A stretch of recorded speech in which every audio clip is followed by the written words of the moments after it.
Olá, amigos do canal Redemptoris Mater. Sejam muito bem-vindos e sintam-se acolhidos com um caloroso abraço. Convidamos a conhecerem as playlists do canal, pois todas as postagens são feitas com muito cuidado para vocês.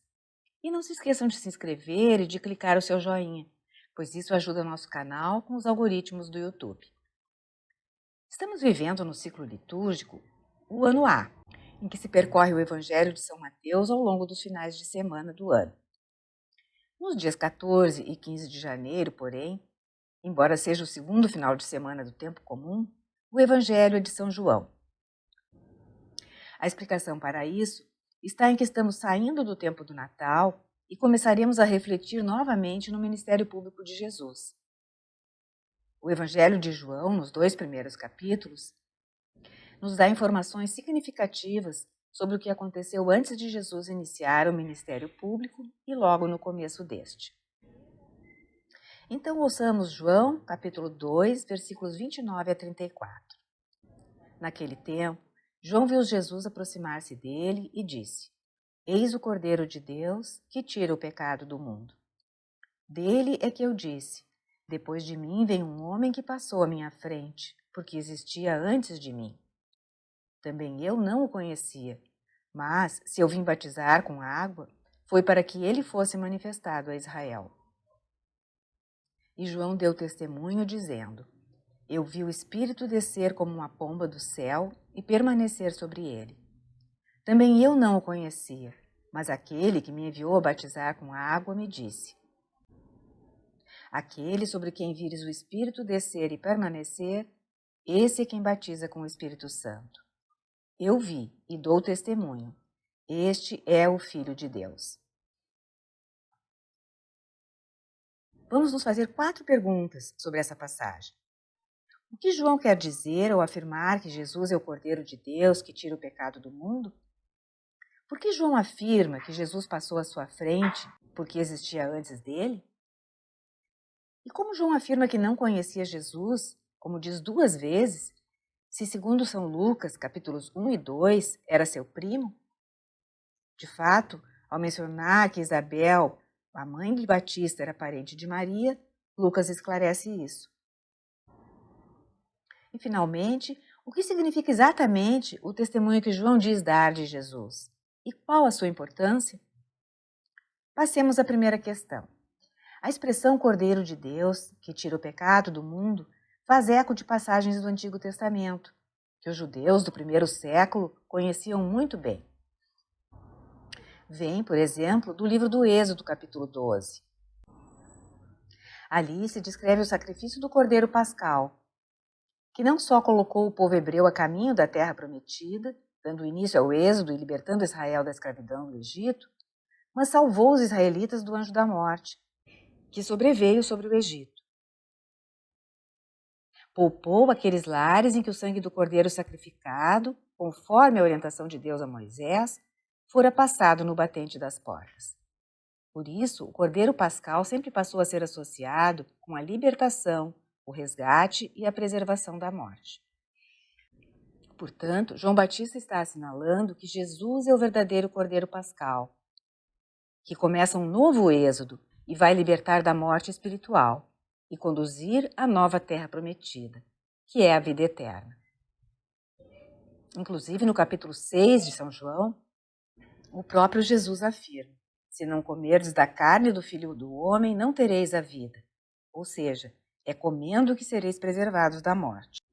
Jesus é prefigurado como cordeiro já em Isaías 42, 49, 53, especialmente neste último capítulo, na profecia do servo sofredor. É como servo sofredor que Jesus vai tirar o pecado do mundo, vai carregar sobre si as iniquidades de todos, e será como o cordeiro encaminhado ao matadouro, sobre o qual recairão os pecados de toda a humanidade. Assim, João quer mostrar que Jesus, Cordeiro Pascal do novo êxodo para a nova terra prometida, cumpre a profecia de Isaías através do próprio sofrimento, tomando sobre si todos os pecados. Passemos agora à nossa segunda questão. Por que João afirma que Jesus passou à sua frente porque existia antes dele? É uma afirmativa estranha, já que Jesus era mais moço que João, 6 meses mais moço, conforme o Evangelho de São Lucas. Na verdade, João Batista está apontando para o mistério da divindade de Jesus, o eterno Filho de Deus, que existiu desde sempre. É aquilo que os teólogos chamam de pré-existência de Jesus. Como Filho, segunda pessoa da Santíssima Trindade, ele não começou a existir na sua encarnação no seio de Maria. Existiu desde toda a eternidade. Embora no tempo terreno, Jesus comece seu ministério depois de João e cronologicamente seja mais jovem. O Evangelho de São João, capítulo 1, auxilia também nessa explicação das palavras do Batista, pois ali está escrito: no começo havia a palavra estava com Deus e a palavra era Deus. Todas as coisas existem por meio dela. Jesus, o Verbo do Pai, a palavra do Pai, não foi criado, não tem um começo. É o grande eu sou, gerado, não criado. Nenhum ser humano existe antes de ser formado no seio materno na sua concepção. Nem vem de uma espécie de depósito de almas do céu. Todo ser humano é criado por Deus no momento da concepção, corpo e alma como uma unidade.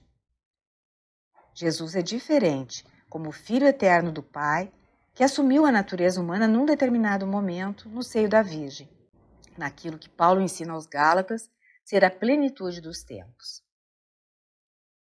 Nossa terceira pergunta era como João podia dizer que não conhecia Jesus se eram parentes. Busquemos os padres da Igreja. São aqueles grandes cristãos dos 8 primeiros séculos depois de Cristo que se distinguiram pelos ensinamentos coerentes com a sua vida e que contribuíram para a edificação da Igreja em suas estruturas primordiais. Conduziram fielmente os cristãos dos primeiros séculos com a força da sua palavra e da sua vida de fé, muitas vezes até a morte heróica. Foram papas, teólogos e mártires.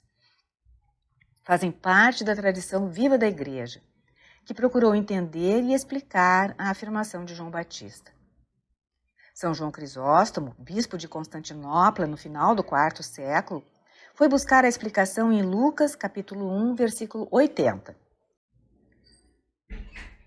Depois de Lucas narrar o nascimento de João Batista, relatar a bênção dada por Zacarias, seu pai, acrescenta: o menino foi crescendo e fortificava-se em espírito, e viveu nos desertos até o dia em que se apresentou diante de Israel.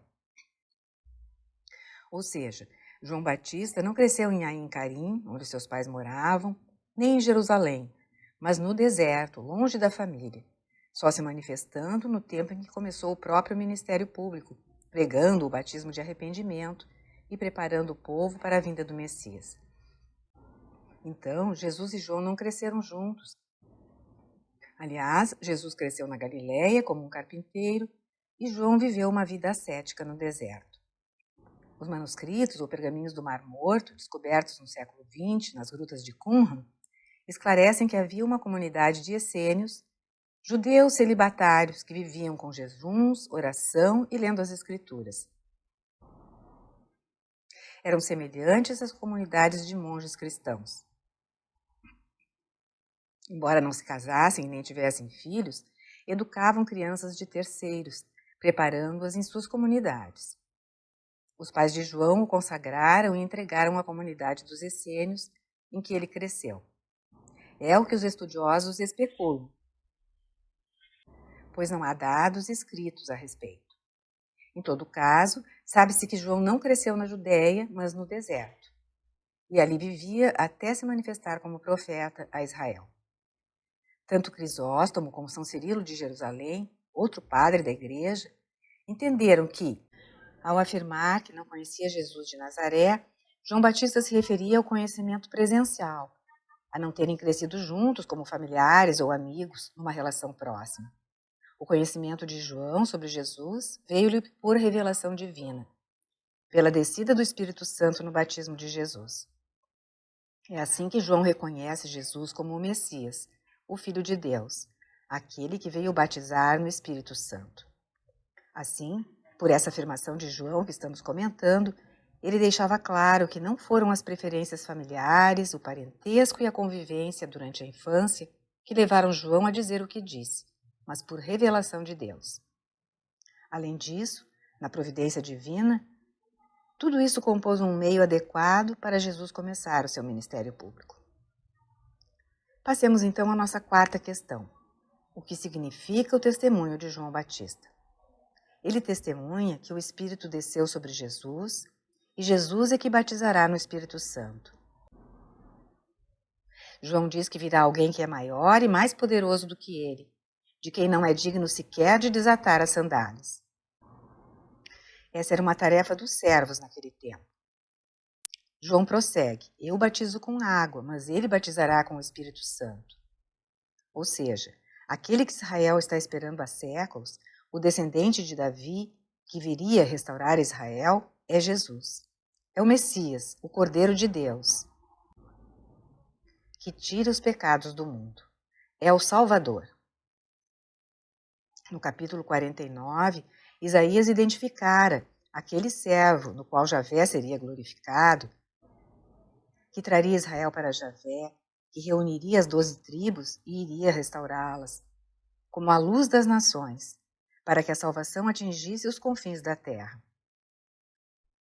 É uma profecia sobre a missão do Messias, Salvador de Israel, mas não só isso, também dos gentios, as nações, como ele chama. Quando o Batista identifica Jesus como servo, revela também a missão de Jesus. Ele tirará os pecados de toda a humanidade, será o Salvador de todos.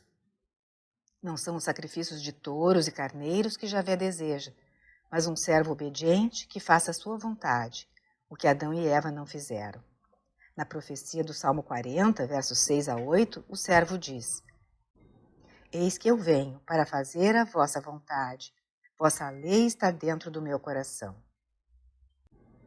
Cristo, o servo obediente e sofredor, fará a vontade do Pai. É o verdadeiro Cordeiro de Deus.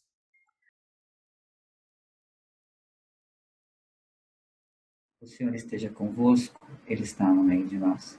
Peço para você, sua vida, sua família, dando muitas alegrias vindas do céu, que se manifestem também na sua vida, na vida terrena. Em nome do Pai, do Filho e do Espírito Santo. Amém. Obrigada por ter acompanhado esta postagem. Se você gostou, clique seu like, inscreva-se no canal e acione o sininho para ser notificado de outras publicações.